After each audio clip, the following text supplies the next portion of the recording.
So, second run. Welcome everyone online and in the room. I'm Christine Hens, and I'm very happy to present to you Massimiliano Simons, who will today talk about his work on the ecology of technoscience. We here at the neuroepigenetics team, we're also very interested in synthetic biology, and Varsha, our PhD student, is working on that. So we're very happy that Massimiliano will talk today to us about this and to you in the audience. Thank you. Thank you, Kristen. So second run, the only thing you missed the first run was me complaining about my own PhD, my hate for my own PhD, and why this is not just a summary of my PhD, but I'll start from the PhD and go towards more recent thoughts on technoscience as a more broader notion. So my PhD was in Leuven on synthetic biology, the philosophy of synthetic biology. So let me start with that. I have here kind of quotes that to just give you an idea of what it is about. Synthetic biology, as Christophe Malatteri, for instance, summarizes as well as the name suggests, synthesis is at the core of synthetic biology. Synthetic biology is a biological discipline for which making, assembling, constructing, in other words, synthesizing biological entities is essential. It's the kind of standard type of definition. Well, for some, this distinctive trademark of synthetic biology leads to an epistemic specificity and specific forms of knowledge. So my PhD was not the ethics of synthetic biology, it was more like the epistemology, you could say, of synthetic biology. What kind of knowledge does it produce? Does it produce or do science in a different way? That kind of question. And so Malatteri has here one candidate, typical candidate, as synthetic biology is something new because it has this synthesis method, this creating method, it's creating its own object. I started from that in my PhD, but I was soon not happy with it, and mainly because of developments within philosophy and history of science. That is what, there are many names for that. I like just to call myself a constructivist. I'm fine by that. People do not like that term, so a more neutral term is often the practical term in philosophy of science. And just to summarize, give you an idea of what it is, it tries to oppose a kind of classical view on science as if science was about representation, representing the world through thought, through concepts, through language, whereas the world itself stays indifferent to our representations. What they oppose to that, these philosophers, historians, was what I would call a model of transformation, where science is seen, first of all, as an active intervention in the world. You change the world by studying it, etc. And this is applicable to science in general. So in that sense, you can already see, well, synthetic biology, it's not that remarkable in the sense that it's constructing, creating, changing the world in that sense. It's a kind of a view from that philosophy of science you get for all science. So in that sense, my question was a bit, how then to characterize what is happening in synthetic biology? Is it just the same? What is new on the epistemological level? And I did a lot of strange things in my PhD, but just to summarize, the kind of intuition that I got out of it was that there are different ways in which science can be constructed, basically. And synthetic biology is specific in the way how it not so much constructs the solutions, its theories, but constructs the kind of questions that it asks. Or what I would call, following these authors like Bruno Latour, Isabelle Stengers, Vincent Després, kind of the articulation in science. How do they articulate what is at stake, what is the problem, what is going on there? And so in that sense, just to give you one quote at least of Després here from her book, it's about a different view of science, where science is about learning to be affected by the world in new ways. And the kind of intuition that I developed in my thesis is precisely that synthetic biology has a different way of articulating what is at stake, what is interesting and what is not. And so the question then becomes what kind of, as the title also says, what would animals say if you ask them the right questions? Very similarly, I would say synthetic biology tries to do something different. What happens with these biological entities when we ask them different questions? And the kind of intuition from my dissertation is the following. That's also in the abstract. So that rather than articulating the actualities of biology, how biology actually functions and exists on Earth, etc., it is more often interested in articulating possibilities. How can it possibly exist in different forms, non-actualized form, with different chemical bases, different set of genes, different set of basis, etc. So articulating possibilities, as I would call it. And so in the dissertation itself, it attempts what I would call now a kind of historical epistemology of both the life sciences and of engineering, the kind of history of how did that transformation, that change in the regime of articulation, as I call it, happened. I'm not going to delve into that deeply. Then you should just read the dissertation. You can find it online, read it, love it, hate it. Just to summarize it a bit, the kind of history that I sketch is in the biological part you have. So I start somewhere with molecular biology. And my reading of molecular biology is, and I still stand with it, that it is actually not as reductionist theoretical as often portrayed. It is actually often very practical, interested precisely in articulating the surprises even of biology. So molecular biology still has that idea of you should be skeptical of theoretical formal models because nature is often a trickster, shows you a completely different example that goes against any law that you try to formulate. But that slowly, I would say, and that's the kind of argument, disappears throughout that history of biology, especially when you come into the field of genomics and in silico biology, etc., where more formal mathematical abstract approaches come to the foreground, and also synthetic biology is a product of that kind of context. That's the biology bit. The engineering bit is a bit kind of the second actor in the field, in the sense that too often engineering, I would say even also in the debate on synthetic biology, is treated as kind of passive bystander. It just waits to enter the scene, like, can we finally join you, without changing it itself. As I try to argue, engineering itself also has a history. So it's not clear what engineering is, even for engineers, etc. I try to sketch a bit of kind of sketchy history of it, mainly the Anglo-American history. And then I would say two important points in the 20th century history of engineering that are relevant here was one, that it again starts very practically. Engineering was about bridge building, very practical courses. But after the Second World War, for a number of reasons, you had a formalization of engineering education, very formal mathematics, physics, they need to be trained in all these sciences. So it became closer to science, and then you have a kind of backslash in the 80s, 90s, where engineers themselves and others started to complain that engineers were incapable to do anything practical because they were just purely mathematical, theoretical minds, etc. And so you have a kind of struggle and an attempt then to reintegrate these practical dimensions through design courses. So design is the buzzword from then, and design courses are the way to make it practical, etc. Stress a kind of different approach for engineering.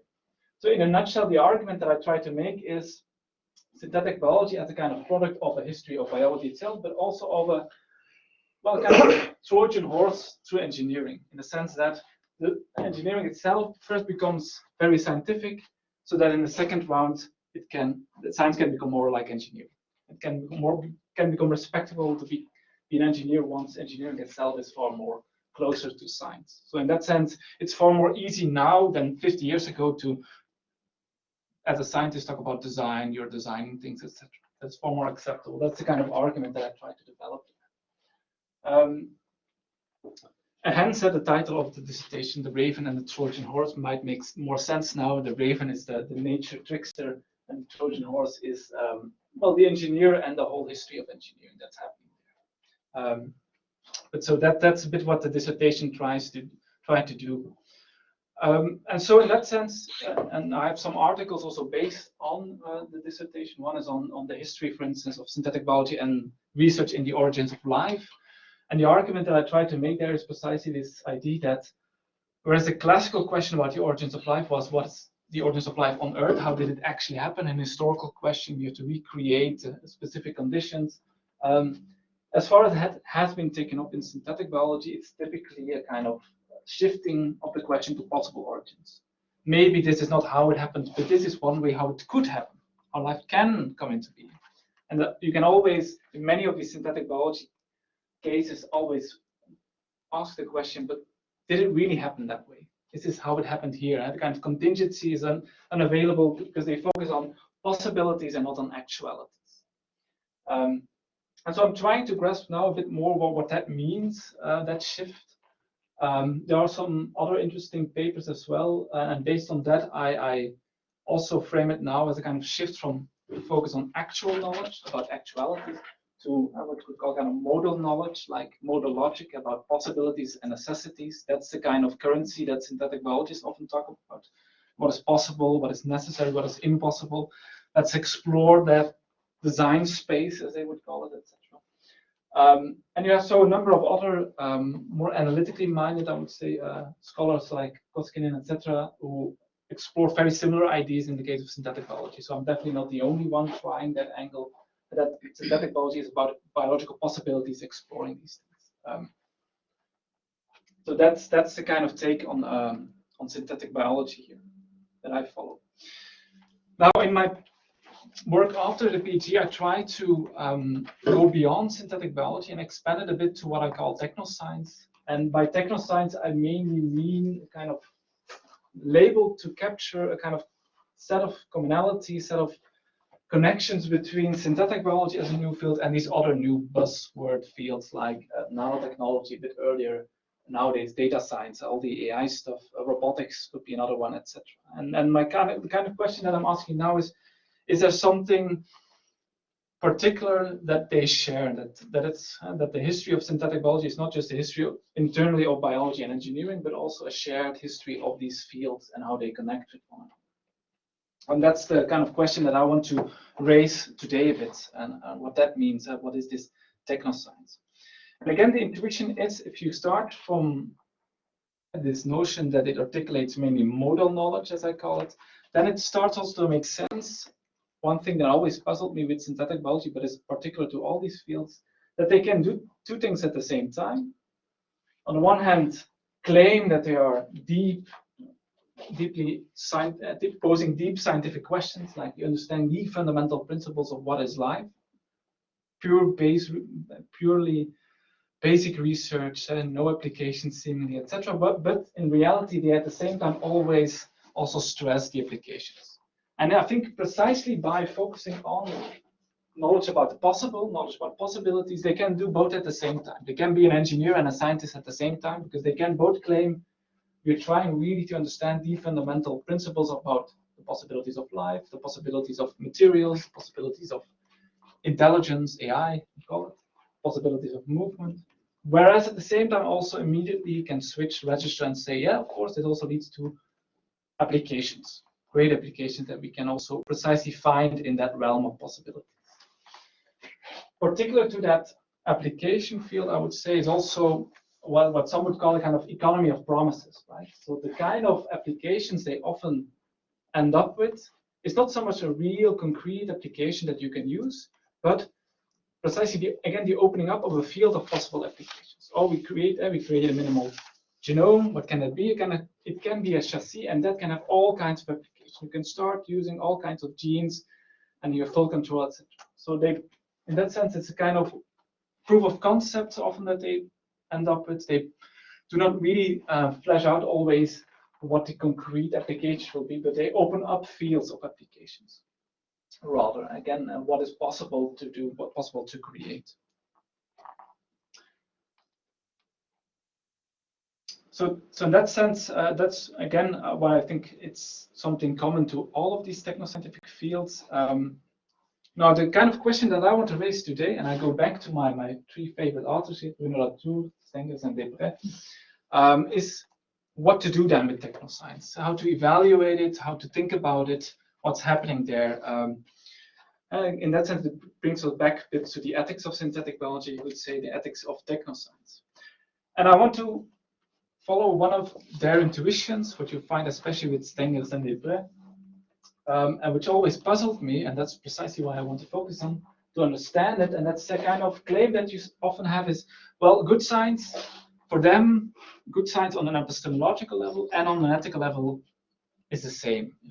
They're not separate questions. So it's not a question about, is it good science in the sense of, does it really produce robust results? And good science in the sense of, is it just ethical, etc.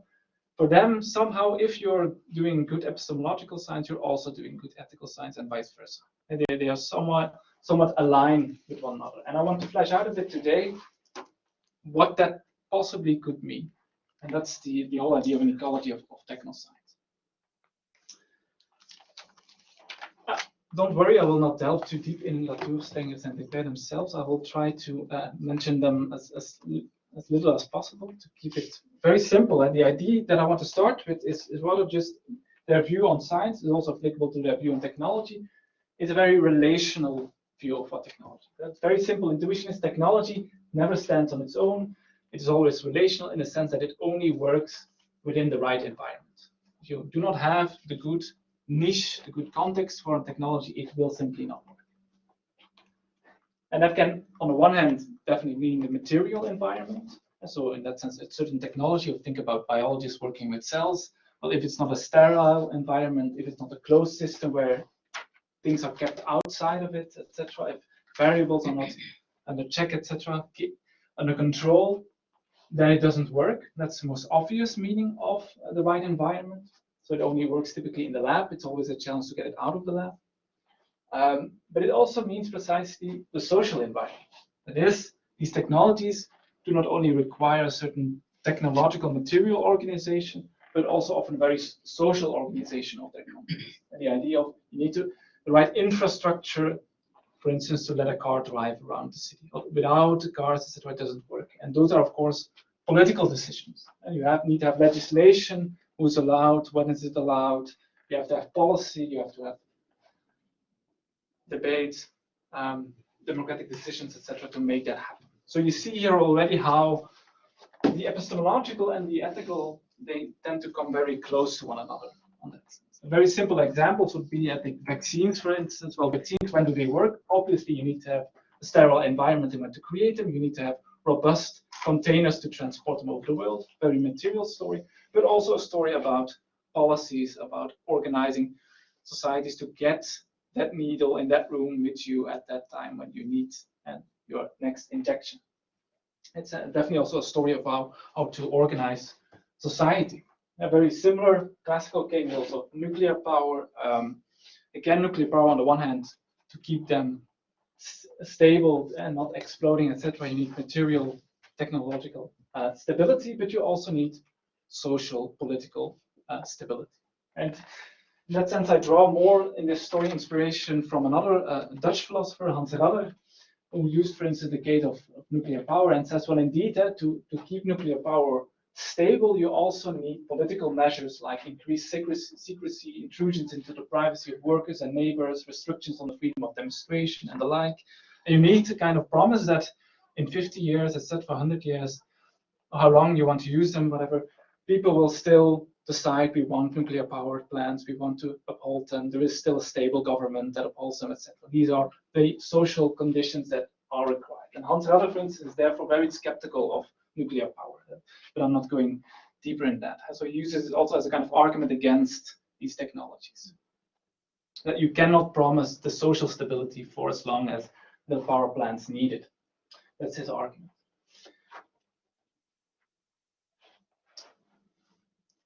Now, in that sense, for me, it leads to a kind of redefinition of what I find the interesting ethical questions. Again, I draw on Hans Radder here, but the classical question would be, like, what are the effects of a technology? You have a certain society, you add the technology, and then it's either better or worse. That kind of evaluation, I don't find that a very helpful question. So if we take that relational view of technology, it redefines the question in the following sense. I would say the question becomes not so much what are the effects, but what are the conditions of a technology? What kind of society do you need for that technology to work? And do we want that kind of society? Do we want to uphold the conditions that are necessary for that technology? So the question then is not so much the same society plus or minus, but really a kind of enigma. There will be a different society if you introduce that technology, because you have to reorganize the society around that technology. Again, very simple example. About the classical question about taking the example of cars, for instance, would be just, is it better or worse with cars? The redefinition of that question about conditions would be, how does a society with cars completely differ from a society without cars? You have all kinds of new phenomena like roads, like traffic accidents, like pollution, like traffic rules, all these kind of things. So society with or without a car is different. That's the kind of intuition, because the conditions for a car even to function are different. And so that's a kind of take precisely again where epistemology and ethics come together a bit to look at these new technological developments. Because obviously you can also apply that then to these technosciences like synthetic biology. And for instance, if we go back to synthetic biology, so one other paper that I wrote was precisely on minimal genomes. So again, a bit of the history of minimal genomes, how again claiming a bit the same shift. Minimal genomes originally was really about finding the most simple existing organism. Whereas what the synthetic preventer, etc., really have done again is doesn't really matter where it exists, but what is a possible form of the most simple minimal genome. Again, a kind of redefinition in this modal track. So the example that I mainly focus on is Craig Venter and his minimal genomes and how he redefined it, etc. So just to give you an idea of what it is about, so it was the ambition indeed to find the minimal set of essential genes, as it was also called at a certain moment, of what a cell needs. Again, it's a kind of question about possibilities, necessities. What are the necessary genes for a living organism to function? And what's the minimal amount? What is redundant? What is only contingent, not necessary, etc. And again, the idea was on the one hand, we can find out the basic laws of life, but also we can find very useful applications in the form of a chassis. We know perfectly well which genes are in there. We just add the gene that you want, you full control, that kind of story. Now, if we connect that to the story I just told you about the more ecological, relational approach to technology, then the question indeed also becomes again, what about the environment of these minimal genomes? Or what are the social conditions for minimal genomes to function, etc. And the kind of metaphor that I use, it's kind of very Latourian metaphor. It's like this piping system. And this, in the sense that Latour's intuition is technology never leaves the laboratory. You just expand the laboratory throughout whole society, and you transform society into a laboratory. Or as he says on another moment, where scientific facts are like trains, they do not work off their rails. You can extend the rails and connect them, but you cannot drive a locomotive through a field. So in that sense, if you want to get minimal cells, minimal genomes out there, you have to bring the rails with them. And that's the kind of intuition there. And so in that sense, and that's one of the central points of the paper as well, is that a kind of blind spot, or at least the kind of problem with many of these studies about minimal genomes is precisely the question of the environment. And what kind of environment, for which environment is this the minimal set of genes? And it's often very restrictive, just to give you one citation from that, in the sense that, yes, it lives the cell, but only within that specific environment. And what is that specific environment? A well-nutritioned, sterile environment in the lab. And for instance, indeed, what they in that sense have eliminated, or for instance, elimination of stress response genes, determined as dispensable under ideal conditions, or they result in cell death upon mild changes of temperature or nutrient availability. And in addition, the elimination of genes from the toxin, antitoxin, or restriction metallase systems, which are dispensable for simple growth in solid media, which render cells vulnerable to infections by phages or other microorganisms in a natural environment. And thus, minimal cells are fragile and restricted to various ecological niches. So in that sense, and that's one of the central points already. This is a quote by the synthetic biologists themselves. It's not a critique of them, it's themselves recognizing the limits of it. So the first point was precisely it's not that they are ignorant of the question of the environment. They answer it implicitly and sometimes explicitly as saying, yes, of course, we need an environment, and it will be this sterile, controlled, stable lab environment. That's what we need. And it doesn't work in the messy environments that we are living in. And the kind of thinking I think you can apply to all these applications in synthetic biology. So I would say the same question precisely that's stake with GMOs. It's this question of course, yes, you can introduce that in society, but then the question becomes, do you want the kind of environment that you need for the GMOs? So you have to have the separate fields, question of contamination, etc., but also the social political question of a certain form of doing agriculture, a certain form of organizing society around these companies, etc. So you have to intrinsically pose that question also of the environment of GMOs. Do we want, what kind of society would it require to have GMOs? Do we want that society? etc. That's the kind of question you can raise there.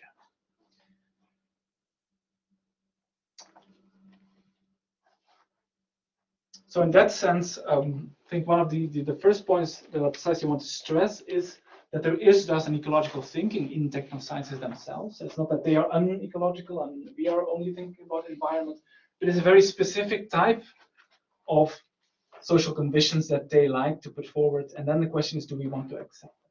And I'm playing a bit with terminology. I call it here today a bit of utopian ecology, in the sense that they have these images of this is the kind of society that we want to live in, with where we're all using biotechnology in our own kitchen or something like that. Or the other technoscientists said this is the kind of society we want to live in with self-driving cars, or this is the kind of society where we want to live in where AI makes the decisions for us.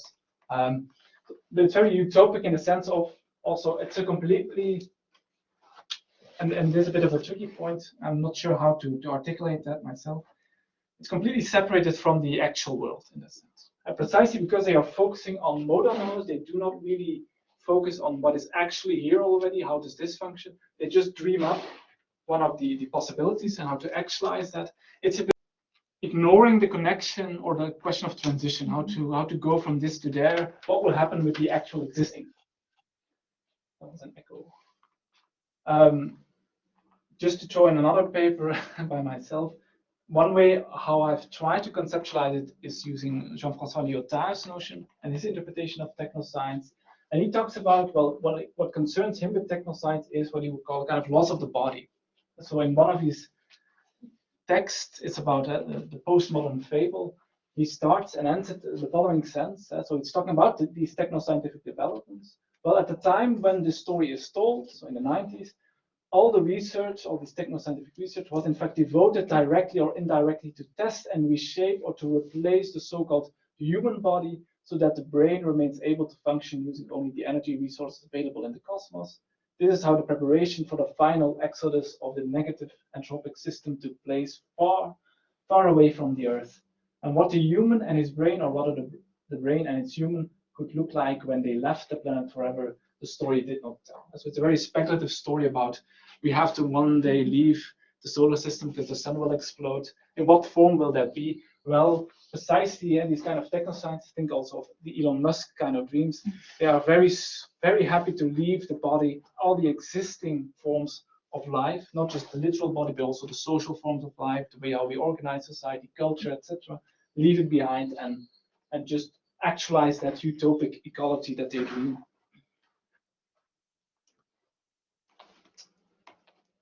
But so the argument that I try to develop is that it's something not only applicable to synthetic biology, but also to the other technosciences. One case that I'm currently looking at is robotics. You see me here running on a treadmill, doing experiments with roboticists on exoskeletons. So building exoskeletons to help or improve the movements of the body, etc. Where at the same time also, again, it's the same ambiguity. They also want to study movement. What are the possible forms of movement? Can we create a limb, an arm that moves in better ways than a human limb can ever do? Can we replace them with something better, something like that? And again, you can make a very similar story here. It's a story about leaving the human body behind in a very literal sense, replacing it with a robot, for instance, in a factory, and you replace it with a robot who can do the work better or something like that. But the kind of group that I was working with in Darmstadt, in Germany, I think also showed, and I'm trying to articulate what it really means, a kind of different approach. And that's how I want to end, with an attempt to flesh out what an alternative ecology of technoscience would mean in the case of robotics, but also broader. Drones is kind of an extension of that, of this robotics. That's also a certain type of robotics that will invade society and rearrange society around themselves. And so again, you have that piping system that will be needed to get the drones to everywhere. So these cute little drones that drive around the streets, they are promoted as very efficient and interesting. My mind immediately thought, yeah, we'll probably have to create an extra lane for these drones to move next to the pedestrians and next to the cars. We're gonna kind of third way of moving around the city or something like that. And again, do we want to give up that space? Do we want to accept a society like that? But anyway, that was the drone part. Let me go back to the robotics, the exoskeletons. That kind of piping system that it would create. And what kind of piping system would we accept? What not? What kind of ecology would we accept? What not? Because we need a good piping system, otherwise we end up with these kind of things, obviously. So let that also be one of the points that I like to stress. In many of these new technoscientists, also in AI, self-driving cars, etc., they stress we have to make these things smarter so that they can do all the things that we can do. Reality will probably want to be the reverse. We have to dumb down cities so that they can walk around in that. And we have to get rid of any kind of obstacle for them. We have to make cities easier, for instance, as we have done for cars. And we have to ban all the pedestrians to the side so that the cars can drive through. I think very similar things will happen with these technoscientific applications. Again, raising the question, do we want to accept that? Now, what would then be an alternative? Let me end with that. The one terminology I want to try here is what I call a kind of model of parasitism versus a model of symbiosis. So this kind of model of parasitism as depicted here is typically rather the idea that you have a certain way to use the human body. If you stick to robotics, it's like moving your arm, lifting things up. That's what a human body can do.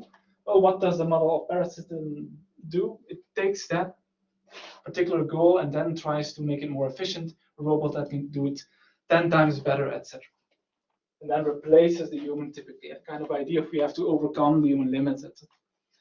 Where it starts from, it steals a function from the human and then just makes it better 10 times. The problem with these things is often that, again, like the minimal cells, they function in that specific environment and in no other environment. So you have to make the environment very, very simple. What I found rather in roboticists in Darmstadt was also a more, what I would call kind of model of symbiosis, because they worked more with patients who lost the capacity to walk or something like that, and they want to restore that. And then the question was far more raised, like, not so much impose a certain movement or way to do the movement, but you really have to always talk to these people in a sense of interact with the people, because even if you build a nice exoskeleton, there's always the question of rejection. In the sense that you put the person in there and then it either works for them or not. So you have to have some kind of feedback from the actual people living the actual world, the actual body, etc. So there's a kind of loop there that is often missing in these parasitic versions of these ecologies. And so where the symbiotic movement is where the actual world, the actual body is involved in the loop. And that's the kind of intuition. But what that precisely means is precisely what I'm trying to capture nowadays. Let me, to cover up my ignorance on that bit, end with a bit of provocative, perhaps, slogans to get us thinking. And one is, if you have the utopian ecology on the one hand by these technosciences, what would be the alternative? I would call it a kind of ecology of possibilities as a better version of it. And what's the difference between the two? Whereas the utopian ecology starts from the idea, we come up with a world in which our dreams can be actual, the kind of Elon Musk dream. The alternative, rather, for me, should be, we have to come up with a world in which our dreams can be possible, in a sense. And that mainly has to do with the undefinability of what our dreams are and what our bodies are. I think the example of the moving arm, if you reduce it only to lifting, you lose a lot of other possibilities that you might not even realize what you can do with an arm. You can dance with an arm, you can signal with an arm, you can do a lot of things with an arm. By replacing it with a very efficient system in this one function, you lose a lot of possibilities for that one actual dream that you have. And that's typically something you do not see. Second attempt for a slogan, and final one, is where you could say what the utopian ecology is. This idea, well, we need modal knowledge about possibilities to fulfill our actual desires, and we want to go to Mars, so we need this. The ecology of possibilities is rather, well, we need actual knowledge about what world we live in for our potential future model desires. We do not know what we will want in 50 years. How do we preserve the possibility, the openness, etc., that we do not close ourselves up, lock ourselves in, for instance, cities where only cars can drive, something like that. And again, the car story is often very evocative story of choices we made in the past that we are now stuck with.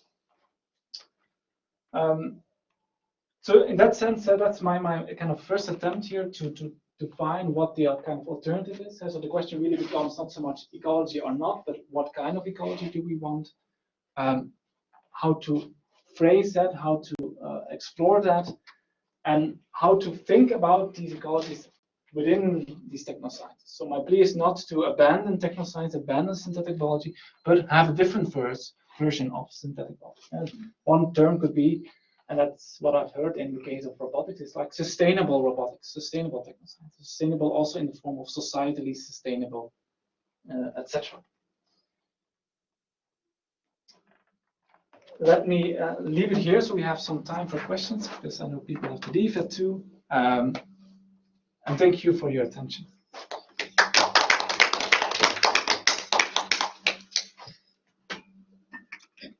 You have a question? Yes, yeah. Really, thank you so much for this talk. I really enjoyed it very, very much. I'm very excited about your ideas. And I was just thinking about your utopianism, because it's something I've been struggling with also in bioethics, and especially in the uses of case studies in bioethics. I often hear my colleagues, okay, and I'm also involved in disability studies, so often other bioethicists say, well, okay, disability studies is all fair and well, but let's imagine a future where there is no disability. That would be better. And that's a kind of utopian vision, which I think is a bit unethical, but it's very hard to argue against that, because yeah, I like the idea of Donna Haraway staying with the trouble, like, okay, you have to imagine a world in which we can flourish, but you have to do it from with our boots in the world as it is now, so to speak. And of course, it's a different thing from imagining a world without disabilities and a world where disabled people can flourish, for example. And I was thinking maybe your ideas are better suited to argue against this kind of use of utopian cases to argue for a specific bioethical solution. Yeah, there's obviously a very strong similarity with Donna Haraway's thinking. Maybe what I tried to do was rather present the form where you do not have to delve into their specific way of phrasing it. Yes, that's the difficulty with Donna Haraway. Yeah, because it's often very hard then to bring to others, and especially to bring to engineers or whoever outside of philosophy. So I see the similarities there. But this works better, like you do it. It works really. It's very clear, and it's really good. That's good. But that was an certainly the ambition, yes. Yeah. But yet, Donna Haraway would be the 4th figure next to these 3 French francophone, because 2 of them are Belgian. We should be a bit nationalistic, not too much on that point. Anyway, thank you. Other questions? That was a dome. Is there a question from online? Yeah, is there someone online? Christina, who is a postdoc on the Not a Possible project, but the project that that Katrien and also with Leni and I are doing with Marianne from Ghent on kintsugi, bio-kintsugi. I don't know if you heard that they're going to create kintsugi with a fungus. And Christina is a postdoc there, and she's both a chemist and an artist, and she says, thanks, this was great. Okay. And I really think it's the kind of yeah, so one question point from my side is I like also the notion of what you use, like a neurodiversity, as you can see the very similar questions popping up there as well. Like again, this question of possible forms of thinking or something like that, or neurodiversity, and how often in these technoscientific dreams this is the kind of thinking that is needed for it, etc. There are these implicit choices of this is the kind of utopic society that we want, and we want everyone thinking on that way. And I think you have a very similar message there as well, of the value also of preserving these possibilities. Because for me, that has to do also with really, I think that's often not realized by people dreaming up with utopic ecologies. the relational aspects of desires as well. Right? So they have certain actual desires that they want to fulfill in that utopic dream. But the problem always is, once they are there, probably their desires are not the same. So because their desires are limited, linked to the kind of society we're living in right now. So there is a kind of strange ambiguity there that they abandon everything except their desires to dream up with that alternative reality. Also, I guess for reproductive ethics, I get into these discussions about CRISPR-Cas. Oh, everyone will want smart children. First of all, I don't think it's technically possible, but like you say, what do you need in order to be able to create very smart children with CRISPR-Cas? You need women undergoing fertility treatment, having that, and that's always forgotten, that it requires a completely different way of looking at creating children, for example. And if you say, okay, but in the future, everyone will want whatever kind of superhumans, that's just not true. It's not how people actually do this, I guess. It's, for me, that has as one way or one point that brings up is this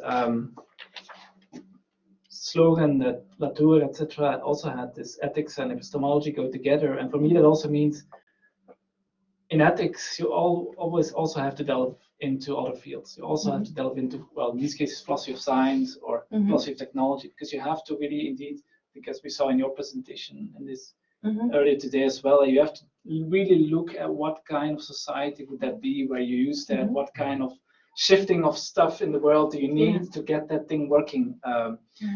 Whereas there's a risk sometimes indeed to just stay in the ethics and not staying in the trouble in that sense. And I would always play in that sense that good ethics is also immediately all these other fields as well, because you need to really understand how society will be when you use that applications. And reproduction would be indeed a good case for that. I was more thinking about also the society you need for smart children, and they will have different desires, they will have different ways of what they can handle in the day, what they can't handle in the day. You need to reorganize your life as a parent and as a school and a society around them. And do we want that? Is that worthwhile, etc.? And what is smart? Who defines what is smart? That would keep changing. What would it be like for Elon Musk in a society which only had Elon Musks? He wouldn't be happy, I imagine. No problem. And smartness, the level of smartness would keep changing. Once we are all smart, we would need more smart people. People who can do better things. I don't know. There is a question online. Matteo, if you like, you can, if it's possible for you to switch up your microphone and ask it, you can do that, or I can read it, whatever you prefer.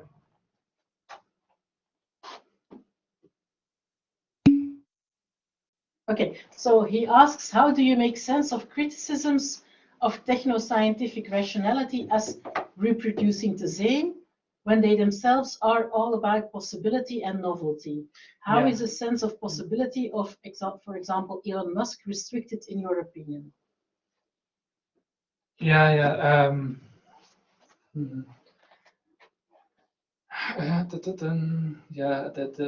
a number of things going on in that question. Let me try to. I've heard that question in a number of versions, so it's a good question for sure.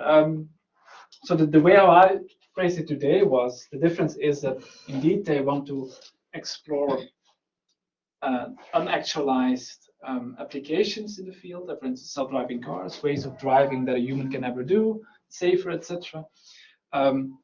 But then they want to actualize that one possibility, because they often use just one value. That's perhaps the crucial thing. Like it has to be the most efficient or the most scalable, or whatever value they typically have in mind. Or instead of restricted values, they pick one possibility based on that values and want to actualize it, and they have to rearrange society around that, right? And then there is a kind of restriction. The end result is a restriction in possibilities. And so it's not that at first, indeed, they can explore all kinds of possibilities, But the end result is a very restrictive ecology, because you have to typically dumb down a society around that kind of one-dimensional technology, you could say. It is a technology that works very well on certain parameters, but very bad once you slightly change the parameters, like the minimal cells, that they die immediately. So that's the kind of restriction in possibilities at the end. And in that sense, kind of not so much a repetition of the same. It was only the same that exists already, would be fine in a way. But they want to create something new, but which would be more restrictive than we are now. That would be my take on that. I hope that cloud of thoughts helped to answer that question a bit. But there is a second tension there as well, that they indeed also use kind of openness and unpredictability, etc., in their own thinking, right? So synthetic biologists as well, they like precisely cells because they are somewhat autonomous, opaque, etc. Same with neural networks and whatever. But then again, they often, they use it, of course, just to actualize one possible future in that sense. So they use that unpredictability in a very specific way, rather than the kind of possibilities that I'm talking about is really the possibilities in different forms of living, etc. Whereas they always pick out just one form of living.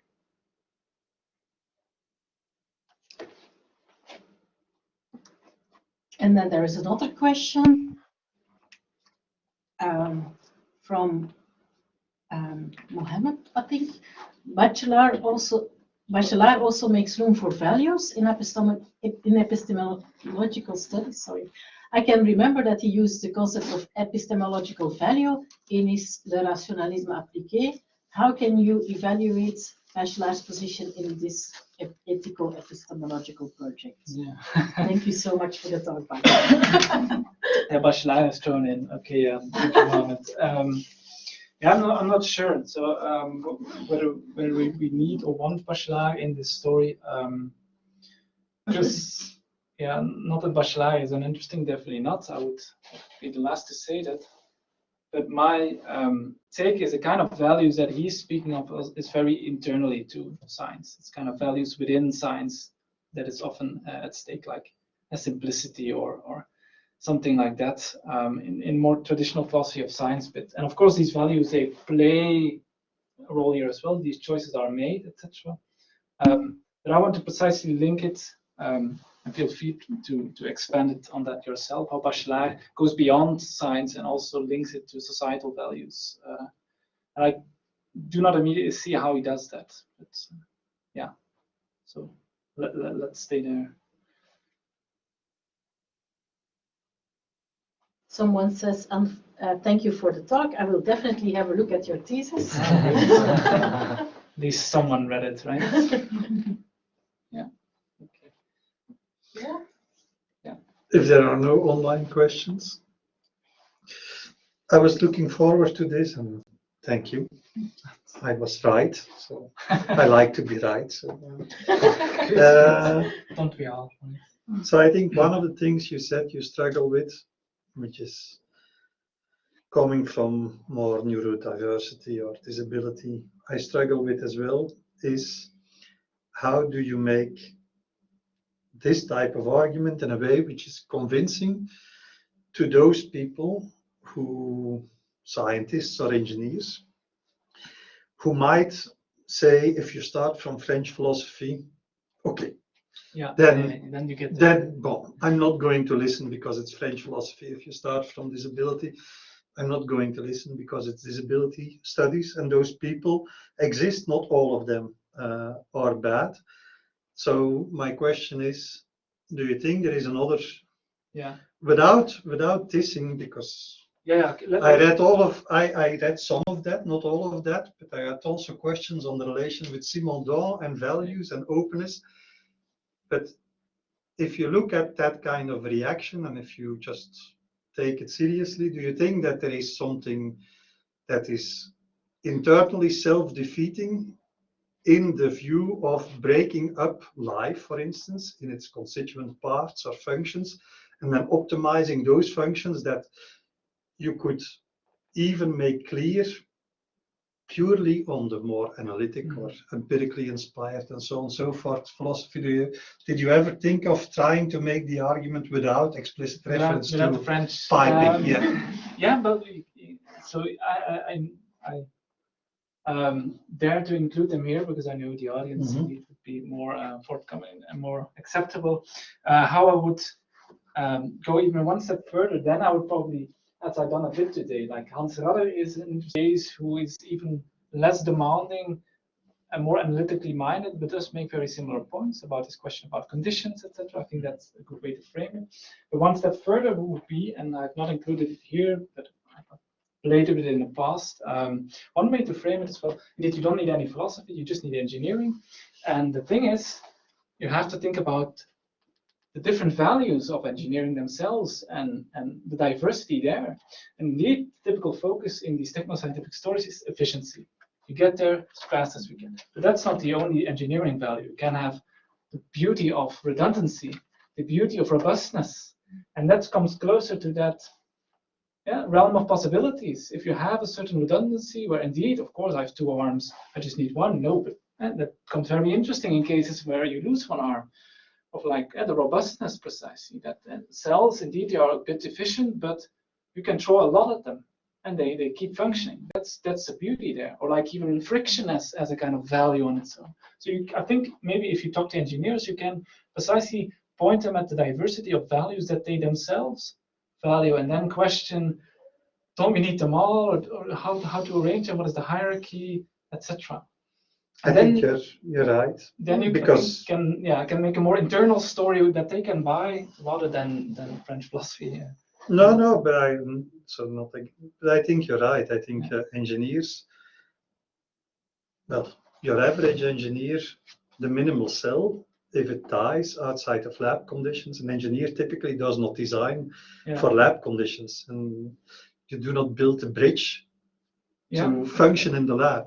So you build a bridge to function in real life, in a hurricane situation, in stationary traffic, and so on and so forth. So you try to impose as less conditions as possible on the environment for it to retain its usefulness. So I think you're right. There's something in there. Yeah. Again, I'm advertising myself here. So the final paper on the slide. So the diversity of engineering and synthetic biology, in a way, it tries to precisely also point at that. I think that links also to the presentation earlier today. So there's this kind of indeed correct often skepticism of they use machine metaphors, they use engineering metaphors. And my question is immediately, what engineering, what machine? That term itself can mean so many things. You don't have to abandon engineering talk. You can also diversify it.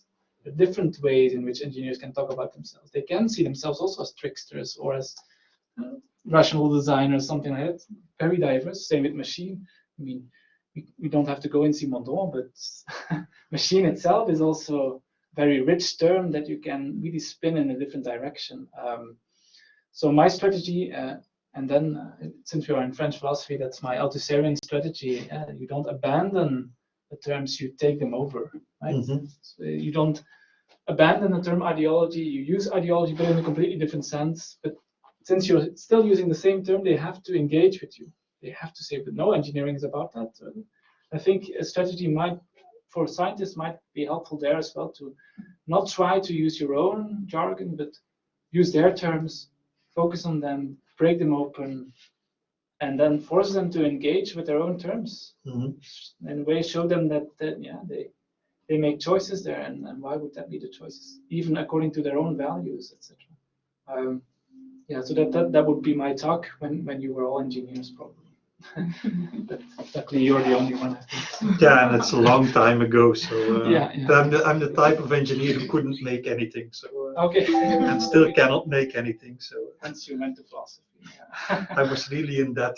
Okay, thank you. Yeah. Is there any final question for Mark? It's now or never. I just wanted to say that I really appreciate the phrasing of sustainable technoscience, in the sense that also it shifts around a bit to the meaning of sustainability here. At least how I see it, like that technology is often like presented as something that can help us sustain our environments or social systems. Yeah. But the way you formulate it makes you think a lot more about how we should organize society around technology and actually sustain it to function. And I find it really helpful remark. Good. I think it's more about responsible usage of technology kind of a thing. Think if you need it, and the model knowledge, actual desire, actual knowledge, that was really good. I mean, it helps me put things into perspective a lot more. Good. Speaking Glad to hear it. Yeah. Yes, super. Thank you so much. This was brilliant. I have to leave because I have another meeting I have to start, but we're so really sorry for that, but it's really, I am going to read also all your papers. All of them. And the dissertation. And the dissertation. No, but the argument about utopianism and so on, I think it's very clear and very useful, and it's like, it fits the thing I'm really, the Donna Haraway idea, but then in a way that it's understandable and it's Haraway for dummies. not Haraway for normal. Okay, good. Thank you. Thanks. Shall I? Yeah, maybe we should see it. Jij zet nog even een Everyone online as of well. dat YouTube-ding. Oh ja. Even naar het veld. Ja, er waren in totaal waren er 20 mensen, wat dat goed is, want er waren wel echt ingeschreven.